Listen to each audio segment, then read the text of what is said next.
others. Teach them how no matter what happens, they're going to be able to get some of that money. I'm Todd Grisham, and not a seat to be had here tonight at the Grand Theater. Alongside me, Johnny Nelson. It's action night.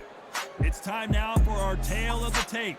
It's Floyd Patterson, a man that needs no introduction. 6 foot tall, 172 pounds, one of the slickest heavyweights of all time.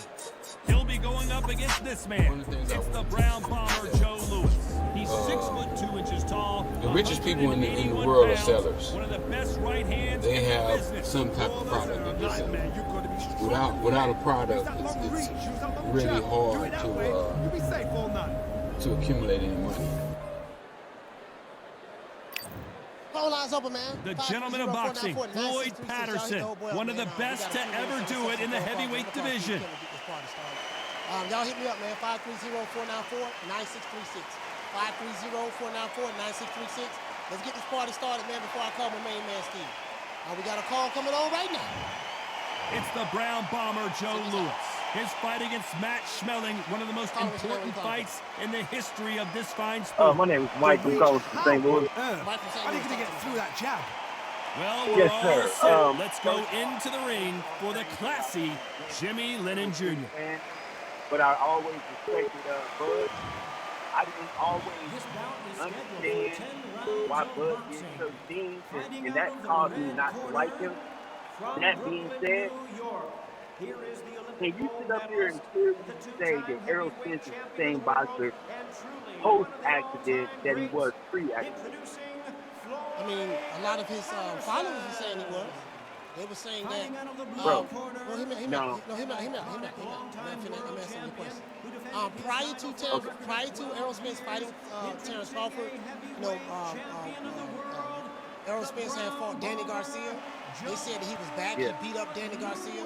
When he beat Ugas but he didn't look good. Danny didn't throw at him, where man. every seat has been sold, When but he the threw fans back will at it, only at the need end of the fight, Errol edge. just Todd, held up. I even Kinda hear like when fighters Ugas cannot get did that. tickets I think for their those friends guys- and family. This is how much a buzz a big I fight think brings. because people were mentioning it, and I was like, it could be, but I didn't want to. We're expecting But an when those all-out guys offensive fired back, display. when Errol was throwing at him, he just They held up. exchange punches, He never had good defense, but he just and he held fails up. to score with that left And, hook. I saw it. Everybody saw it. Who gets Good this counter girl left right hand now? there. He made that fight. Nice offensive display, landing that left counter. You the first Errol Spence fan This is supporter not good that I've strategy. ever heard Those say punches that. are doing Because nothing. I'm not gonna lie to you, brother. The other Errol Spence supporters that I've seen online, they were saying that Spence was He the eye just missed collector. his with that He big broke right hand. Ugas' ribs. He snatched his eye. He beat up Danny Garcia. Yeah. I didn't hear none of the stuff that you're saying. Hey, Coach, This is some of the best action I've seen in any round, anywhere this year. I'm saying Errol because to me, Errol is just a more likable person, right? I always knew Nice Bud had exchange better here tools, from both men. but I was just hoping. Look, I know Errol is the maker. I was hoping that 18 months that he had to get ready for this fight, he would work with He threw people the like hooks, Mike didn't Tyson, land. the body snatcher. Maybe he could learn A perfect counter shot. from him instead of just the basic stuff. Errol didn't prepare it. I don't think This counter puncher is going to wait for you to move first, and then will strike like a snake. Keep an eye on this guy. And in order to compete with Bud, you cannot just be a straight ahead, basic fighter with getting away with things that were fundamental, but some things Some nice Errol was exchanges flawed from both because men he in this always round. overreached. Very close Okay. match. It shows the He didn't skill, take the the beat with his discipline, hands. the You know what respect I'm both saying? fighters have for When each he other down, because no one he dares was always do exposed. anything out He of was turn. able to get away with it. Couldn't get away with it with a master boxer like Bud. Okay, hey, well, Mike, It is- I got it is what it is. St. Louis, stand up. Yeah. Neither man really All right. defending themselves. All right, let me get these super chats out the way, man. Shout out to I already read that. Shout out to J Kid. Shout out to J Kid for becoming a new member. Some new fam. Shout out to the boxing historian. Dropping that quarter of a dub on your boy. He said, been saying for years, Boyd Crawford is the modern day black murderer's row. Yeah, you know what? I saw a video where you said that. I even seen a show when you said that. Modern day black murderer's row, and how the PBC and a lot of these boxing heads been treating that man. You've been consistent at saying that. I got to get rid of back to life now. Shout out to Jabari Sanders for becoming a new member. Salute you, fam. Let's give everybody a round of applause who Super Chat became a member. Gonna call Steve. We'll call my man, man. Down from the bar, there's a platform stage. People pimping, shoppers raise a blade. There are no losers in this one. Shout out to Harvey. Dropping that quarter of a dub on your boy, Cash Out. Super Chat received. Well, he is glad to have heard that bell. The bell hold on, what you say, sometimes it fam? can be the He sweetest said, sound. great show. What you say, Harvey? Harvey said, great show. I read all the Cash Apps in Super Chat. Great show for speaking the truth today. Y'all gotta speak the truth. The truth is unpopular. Understand that when you speak the truth in today's time, see, in today's time represents the lie. Today's time represents the lie. So anytime that there's an overwhelming majority of lies, the truth is always persecuted. But the truth always wins in the end. Now he knows he's being hurt. He's going to come out and put the pressure on. He's going to throw the kitchen sink at you. You got to be ready for that. Don't fight fire with fire. Hold him off. Be smart, because he's going to try and put you under pressure. He knows your legs have gone. He knows your head's not cleared. Be sharp. Nice counter shot. Hey, man, Steve, what's He's going got on, a massive fam? reach advantage. Oh, Let's see if he nothing's uses going it. on. I gotta Very tell you, smart, very Coach, sharp. This the is sun is fit young shining. man style that he's The got. breeze To is get nice inside and that cool. long. Not many The fights birds can are do that. chirping just a little bit loudly. Life is good, Coach. Life is good. How you doing? Doing good, man. Listen, Steve, I have you on the show. And he misses with the left We got to give this uppercut. man an introduction. You know, better known as a Korean co-sale. You know, this man really needs no introduction. The infamous Steve Gill. Away from each other and then run right back in. Thank you. Thank you, thank you, thank you. Always great to join you, Coach. Man, Steve, hey, Steve, listen, man. You know, so what you one of the Let's see favorite if these guys two that everybody heavyweights loves to decide hate. to exchange And, you know, belts so early I had to or bring you decide on. to box a little bit. I mean, Coach, first you let off with Tim Bradley. You're going to have They're like, excitement. oh, that's You're gonna have anger drama me. because No, right now, I had slow Rick down. Glazer on first. That's when the punches are All right, then you had Glazer to lead off, Yeah. followed by the Desert Storm, and now you've got me. I don't know what you're going to do tomorrow to top this. Tomorrow Bowman. So that left lands. Oh my Skill God! for skill, tap You know, for tap. it is Just an like one honor. match made It in is an heaven. honor to be the undercard to the great Bomac, because as Bomac said so eloquently last week, you can't hide, Derek. You can't hide, Derek. It's over. You can't Neither man really defending themselves. Coach, what's going on? All right, hey, Steve, I have some magnificent questions for you. Yes. Listen, Palmer Terrence in some Crawford trouble. proved everyone wrong. A lot of people didn't believe in him or whatever the case Didn't may be. wait He too did long to address get that. back and He get proved engaged. everyone wrong last week, Saturday, just passed. Were you surprised at how one-sided? I know you picked, got out of the you way, that told me right from hook. day one, you got Crawford stopping Spence round 9, 8, 9, somewhere up there, 10, somewhere up there. I think you said 8th or 9th round. I But- said 10th, actually, yes, last said week 10th? on the show. Then Yeah. stop back for just Were a you moment. surprised at how one-sided it was? I think everyone was, Coach. Yeah. The Neither The fighter dominant wanted to sit opinion down was with punches. the Their fight was own going to be punches. They're close scoring, early. but Both they're men not will gonna have hurt anybody. moments. Terrence will have his typical slow start, but then he'll figure out Errol Spence, and then he'll start to use his versatility to kind of separate himself. many And then of the he'd have people to in be the really division hit careful like given that. the fact he was not the A side, he was not the Despite house what the fighter. judges' scorecards But, read, Coach, there I are don't no know about losers in you, this but one. once that right hand, the cleanup jab off the 2-1 landed on Spence in round 2, there was an audible gasp. I was at the fight party of Coach JB. There was like 20, 25 people.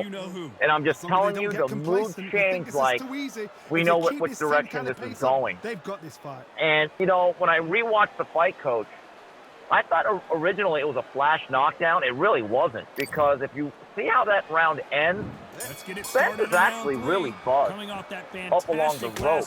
And then when he won round 3 and 4, you really felt like, geez, if this is a slow start, Errol Spence has no shot to win this. And so round by round, you can just see Terrence Crawford picking up steam. So, look, I've always felt that there was a reason why Al Heyman and the PBC delayed this fight. They thought they could actually age out Terrence Crawford, but ironically, they actually outgrew the division with their own fighter. That's the problem with marinating. Sometimes you get burned. But yeah, I'll admit, I never envisioned where one guy would score 4 knockdowns or 3 knockdowns and dominate from basically the 3rd minute on of the fight. You know, that's very telltale, you know, because it kind of seems to me, and I think it seems to you as well, that Terrence Crawford was very prepared for what Spence was going to do. Partially because Spence is pretty much a one-dimensional fighter. He fights pretty much the same way. I've always said this, but he's been able to get away with it. Were you surprised that Derrick James did not come up with a different game plan for Terrence Crawford? You know, that's an interesting thing because I don't think Derrick James would have, look, if you would have switched trainers based on who was on the stool, I'm not so sure that the result would have changed, but and I defended Derrick James in a LinkedIn tweet yesterday saying, hey, look, he's the same guy that was the trainer of the year that everyone was praising just 5-6 days ago, right? The guy keeps that in perspective. Fighters win fights. They make the trainer. A lot of great trainers have lost big fights, but the more I think about it, if Derrick James was not that respectful of Terrence Crawford and Bomac and his staff. And you know, look, Derrick has an ego, and he likes to talk a lot, and he was kind of dismissive of the overall skill set and the talent of Bud. And if he did not adjust at all during training camp, but sometimes it's really about the training camp and the preparation and the film study. By the time you get to the fight, sometimes the trainer is powerless to make any difference. That's just the truth. If that is the case, and if he did not really have the proper amount of respect for what Terrence Crawford can do, then a lot of that is on him, or at least some of it. But Derrick James, look, here's the thing. I want to point this out. Why aren't they keeping their Errol Spence had the blessing to be with a promotional company that had all of the well-known welterweights, the guys that had the belt. But with that said, there's a reason why they never wanted to fight Terrence Crawford first or really ever. And Spence is very good at what he does, but as you pointed out, Coach, he's overly methodical. And if you are just a one-speed guy that cannot change tempo or pace, you have no shot against Bud Crawford. None. You cannot afford to lose it. So, Steve, it's something that I want to share something with you right quick. Right now, to my right, I have a picture. It's a picture of the 9th round when Terrence Crawford hurt Errol Spence very bad, start round 4. and he lost balance. Safe to say that last round was a nightmare. And let's see if we can turn it around here. Looking at Terrence Crawford, blood in his face, and it looks like he was in terrible pain, and he was about to cry. Hall of Famer Joe Louis is I don't know if you can see it, but the pictures are everywhere. But it's this one point right here. It's this one point right here. And when I saw that, I said, I've never seen Spence look like that. I think it was at that moment, and then Crawford is running towards him now. Crawford, he looks pretty big in this picture right here, him and Spence. But Crawford is running towards him, and he's on bandy legs. He has his left leg in the air and his right leg on the ground, and he's looking at Crawford, blood all over his face, and his eyes are saying, man, please, man, somebody help me. You know what I mean? Yeah. They're back up on their feet, but at that I'm point, not sure why. I was just so surprised at, like, Hey, Lewis in trouble.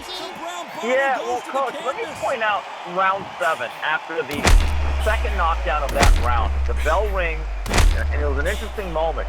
Terrence Crawford actually kind of takes a couple of steps in between Harvey Dock, the referee, and Errol, and he kind of pats him on the hip to say, hey, are you okay?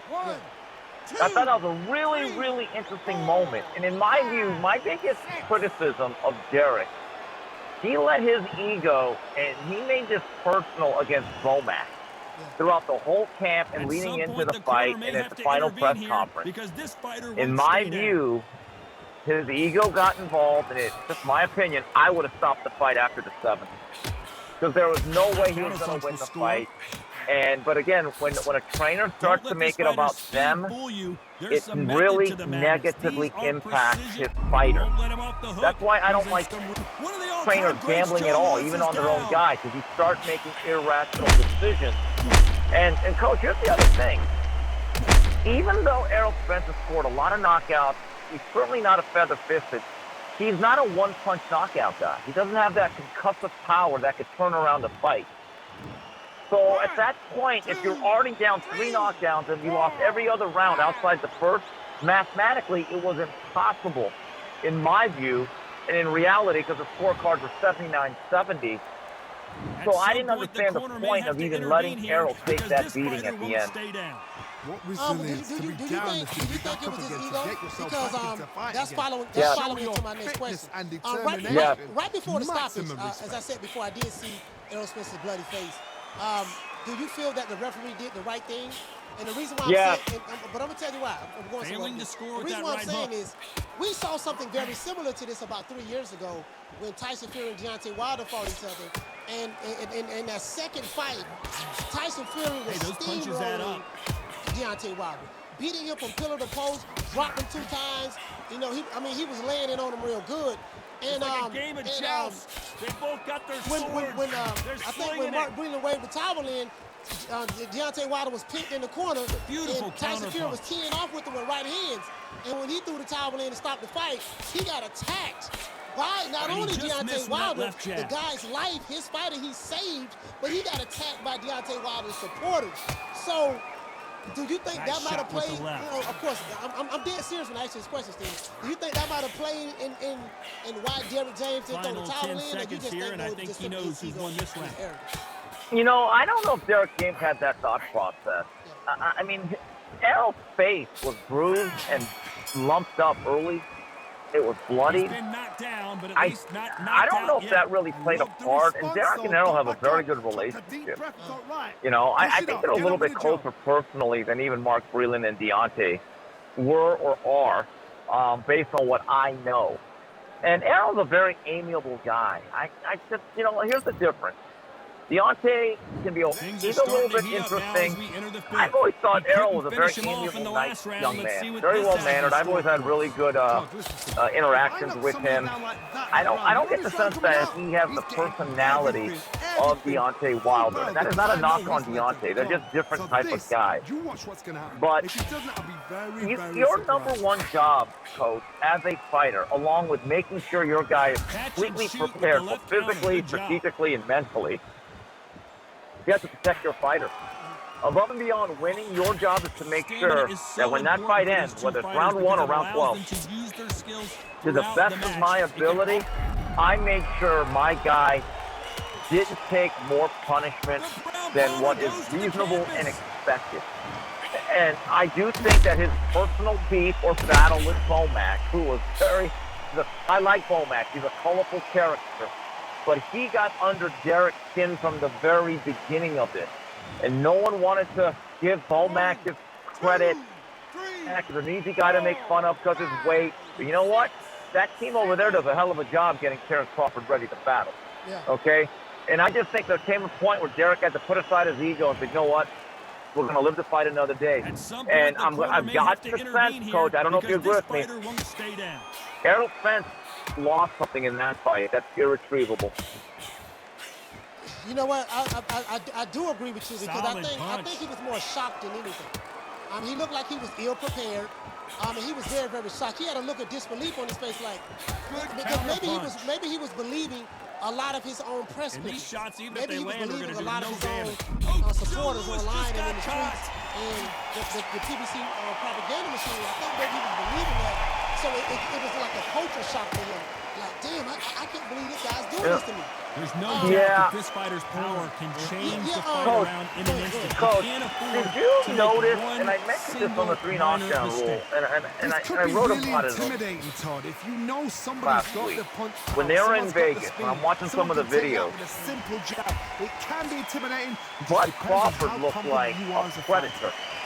He looked ready to pounce, like he was in his game face. There was this icy intensity that he had. I mean, he even had Exchange here from both men. calling him a bitch end and letting him know, don't let this get sticky. And and then Arrow just looked very listless and detached, like, oh God, I actually have to do this. And now, I'm not one of those guys who believes the stare downs or the body language always tells you what happens in a fight. Well, Coach, it was hard to really not notice the difference in demeanor between the two men last week. Yeah, Terrence Crawford, believe it or not, if you meet him, Steve, you know him, you met him and stuff like Just that. when you thought But I went to Omaha, if you meet this has him, not been his and round when he talks to you, he looks you directly in your eyes. He give off a certain energy that can be intimidating. There's no doubt. I'm dead serious. He's not the biggest guy in the world. Let's see but how I the know game this for a plan fact. A lot of changes guys after who that on big his knockdown. YouTube channel who say all of this crazy stuff about Crawford. I promise you, if they saw him and just was in his face and he's looking at him, the energy that he gives off, he don't give off no soft shit. Like, you got to be a real man to, like, you got to understand. Wait a minute, couldn't finish him off in the last Yeah, round. Coach. See what this has in store for him. Coach, his nickname should be the Coldest. G.A. Coldest. Because, I mean, after one of those knockdowns, the fight's not even waved off, where he goes over and he starts taunting Jermell Charlo. Oh, my God. I'm whipping your boy ass, and I'm talking shit to you at the same time. You next. And so in the post-fight interview, Crawford said that, and I want you to hear this because I played it in the beginning of the show. He said they tried to blackball me for years, but I kept praying for the opportunities in order to get the big fights. What do you think about what Crawford meant when he said they, keyword on So they, they'll make tried it to up, and blackball this fight continues. Well, look, that let's got go to the Patterson beginning. off Some will kilter. say it was top rank. I disagree with much of that, although Bob Arum did not help his relationship when he made some comments that, hey, I'm losing money on this guy. Whether that's true or not, generally that's not going to do a lot of good things for your professional or business relationship with anybody. Take a punch to the face. But at the PBC, they basically tried to act like he did not exist. Do you remember those Fox broadcasts where they have those banners with the graphics of all the welterweight champions or notes? It was almost like Bud Crawford didn't exist. It's almost like he was an enemy of Stalin, erased from the record book, scrubbed clean from history, right? And then other times, certain shows would say, well, he's on the wrong side of the street, even though Wilder and Fury, they met in the middle of the street. But the difference was that Deontay Wilder did not have the heavyweight option, so he had to do a fight with Tyson Fury to make that type of money. They tried to basically weigh him out, rub him out, scrub him out. And the other thing that was really interesting, there was this perception, and I know this for a fact, and I don't know if people were just doing this on purpose, but this whole notion that Terrence Crawford doesn't make that much money. Well, and I heard people say he's only making $1 million or so.